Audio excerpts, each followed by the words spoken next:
Hello friends, एक बार फिर आपका बहुत बहुत स्वागत है हमारे नए YouTube channel Tiwari study point में। दोस्तों, कल की वीडियो में हम आपके सामने कुछ इंपॉर्टेंट एमसीक्यू क्वेश्चन लाए थे, उसके आगे से फिर से देखते हैं। तो चलिए फिर बढ़ते हैं अपने पहले क्वेश्चन की ओर। इनमें से कौन दर्पण का सूत्र है? जो मिरर है उसका फॉर्मूला क्या है? 1/b plus 1/u equal to 1/f। ये हमारा जो दर्पण है इसका फॉर्मूला ये है। अगला है 1/b माइनस 1/u। इसको फिर हम अगली वीडियो में इसको एक्सप्लेन करके बताएंगे कि ये किसका फार्मूला है, नेक्स्ट वीडियो में। अभी हमारा दर्पण चल रहा है, इसलिए हम सिर्फ दर्पण की बात करेंगे। ठीक है, इसको मैं नेक्स्ट वीडियो में एक्सप्लेन करके बताऊंगा कि ये किसका फार्मूला है। ठीक है, अगले क्वेश्चन को बढ़ते हैं। हाँ, मैंने एक क्वेश्चन आपको दिया था उसके पहले वाली वीडियो में कि निर्वात में प्रकाश की चाल कितनी होती है। तो एक बच्चे का कमेंट भी आया था, उसका नाम है कृष्णा तिवारी नाम है उसका कमेंट भी आया था। उसने सही बताया है, 3 × 10⁸ मीटर पर सेकंड जो है वो निर्वात में प्रकाश की चाल होती है। प्रकाश की चाल हमेशा मीटर पर सेकंड में ज्ञात किया जाती है। ठीक है, इसलिए तीन ऑप्शन है ये तो गलत है। और निर्वात में प्रकाश की चाल कितनी होती है? 3 × 10⁸ मीटर पर सेकंड। फिर अगला क्वेश्चन है कि दांतों का बड़ा प्रतिबिंब देखने के लिए किस दर्पण का प्रयोग किया जाता है? आप डॉक्टर के पास जाते हैं, दांत में कोई दिक्कत होती है तो डॉक्टर एक दूरबीन टाइप का होता है, उससे आपके दांत चेक करता है। उस दूरबीन होता है, उसमें जो लेंस लगा होता है वो अवतल दर्पण होता है। क्योंकि मैंने आपको कल बताया कि जो अवतल दर्पण होता है उसका जो प्रतिबिंब होता है वो एरिया को बढ़ा देता है। ठीक है, तभी हमें दिखाई पड़ता है। इसलिए जो अवतल दर्पण है ये हमारा राइट आंसर, बाकी ये गलत है। यानी हमारा जो बी ऑप्शन है इज राइट आंसर। दांतों का जो प्रतिबिंब देखने के लिए किस दर्पण का प्रयोग किया जाता है? अवतल दर्पण का। नेक्स्ट, लेंस के प्रकाशिक केंद्र से गुजरने वाली प्रकाश किरणें अपवर्तन के पश्चात। लेंस की प्रकाशिक, लेंस ये इस तरह एक लेंस होता है, अब हमने पढ़ा होगा जो लोगों पेपर है, ये इसका प्रकाशिक केंद्र होता है। यहां से गुजरने वाली प्रकाश किरण, यहाँ कोई प्रकाश किरण गुजरेगी तो अपवर्तन के पश्चात वह कैसी कहा जाएगी? मुख्य अक्ष के विपरीत हो जाएगी। इसका जो ये मेन एक्सिस है, ठीक है, इसके विपरीत हो जाएगी। निर्गत किरण मुख्य अक्ष के समांतर जाएगी, मुख्य अक्ष से दूर हट जाएगी, यहाँ चली जाएगी, यहाँ जाएगी। तो हमें बताना है कि जो कोई प्रकाश किरण आ रही है वो लेंस के प्रकाश केंद्र पड़ रही है तो वो कैसी होगी? मुख्य अक्ष के विपरीत तो हो नहीं सकती, मुख्य अक्ष के समांतर हो जाती है, ठीक, पैरेलल हो जाती है। ठीक है, मुख्य अक्ष से दूर नहीं हटेगी। ठीक है, प्रकाश अगर कहीं अलग से आता तो कुछ चांसेस बन सकते थे, लेकिन प्रकाश समांतर आ रहा है ऐसे जैसे यहाँ सूर्य, यहाँ से प्रकाश आया, लेंस में पड़ा प्रकाश केंद्र पे, तो वो मुख्य अक्ष क्या हो जाएगी? निर्गत किरण मुख्य अक्ष के समांतर हो जाएगी।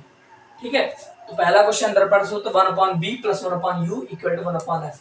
ठीक है, अगला क्वेश्चन निर्वात में प्रकाश की चाल कितनी होती है? 3 × 10⁸ मीटर पर सेकंड। दांतों का बड़ा प्रतिबिंब देखने के लिए हम अवतल दर्पण का प्रयोग करते हैं और लेंस के प्रकाशिक केंद्र से गुजरने वाली प्रकाश किरणें अपवर्तन के पश्चात मुख्य अक्ष के समांतर हो जाती है, पैरेलल हो जाती है। आप इसका स्क्रीनशॉट लीजिए, बहुत इंपॉर्टेंट क्वेश्चंस आपके सामने लेके आया हूँ, बहुत मेहनत से ढूंढ के लेके आया हूँ उसको, आप इसको नोट करिए। तो मैं नेक्स्ट स्क्रीनशॉट ले लिया होगा आपने। अब ये नेक्स्ट चैप्टर से है जो विद्युत धारा है, इस चैप्टर से कुछ क्वेश्चंस हैं। विद्युत धारा, इस चैप्टर से कुछ एमसीक्यू क्वेश्चन है। निम्न में से कौन अर्धचालक नहीं है? सिलिकॉन, जर्मेनियम, पारा या कोई नहीं? अर्धचालक सिलिकॉन जो है ये एक अर्धचालक है, जर्मेनियम भी एक अर्धचालक होता है, लेकिन जो पारा है ये अर्धचालक नहीं है।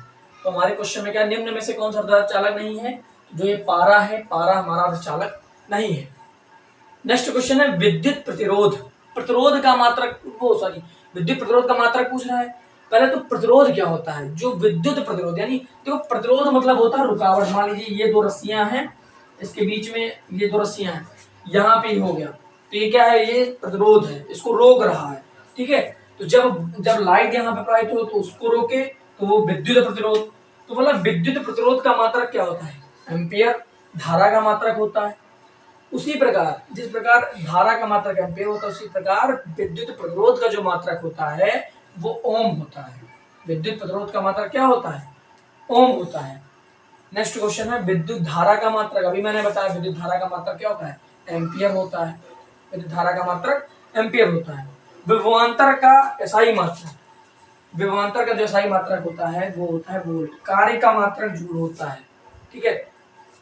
धारा का मात्रक एम्पियर होता है, प्रतिरोध का मात्रक ओम होता है, और विभवांतर का जो एसआई मात्रक होता है वो वोल्ट होता है, ठीक है।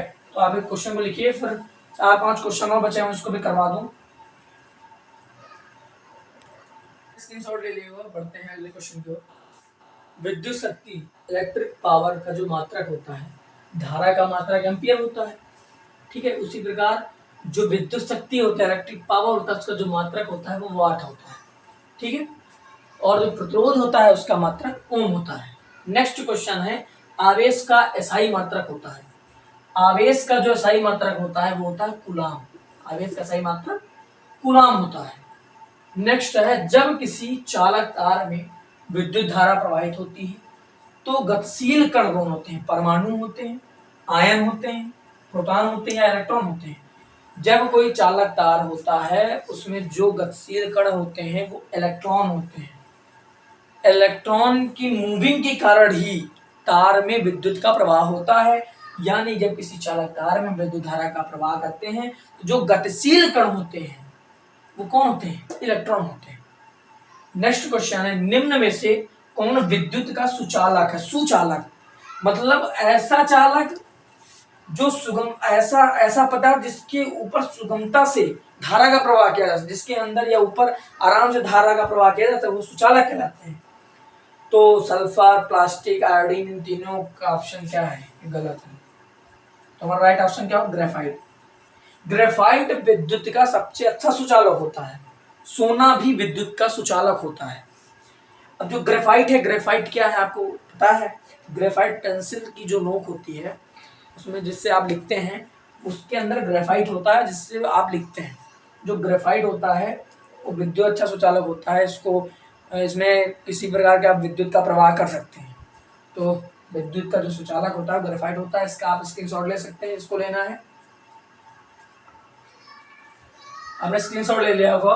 लास्ट क्वेश्चन से दोस्तों मैं आपके साथ नहीं मेहनत कर रहा हूँ तो एक लाइक दोस्तों तो बनता है। जिन्होंने अभी तक मेरा चैनल सब्सक्राइब नहीं किया है प्लीज़ नीचे बेल आइकन को दबाएं, सब्सक्राइब करके बेल आइकन को ऑन कर दें जिससे आने वाली सभी इंपॉर्टेंट वीडियो आप तक सबसे पहले पहुँचे। तो बढ़ते हैं फिर आगे क्वेश्चन की ओर। विभवांतर का मात्रक, विभवांतर का मात्रक होता है वोल्ट। वोल्ट होता है वो विभवांतर का मात्रक होता है। विद्युत बल्ब, इलेक्ट्रिक बल्ब का तंतु किस धातु का बना होता है? जो विद्युत इलेक्ट्रिक बल्ब है इसका जो तंतु है वो टंगस्टन धातु है, इसका बना होता है। जो विद्युत जो बल्ब आप देखते होंगे उसके अंदर जो धातु होती है वो तो जो उसका तंतु होता है वो है टंगस्टन का बना होता है।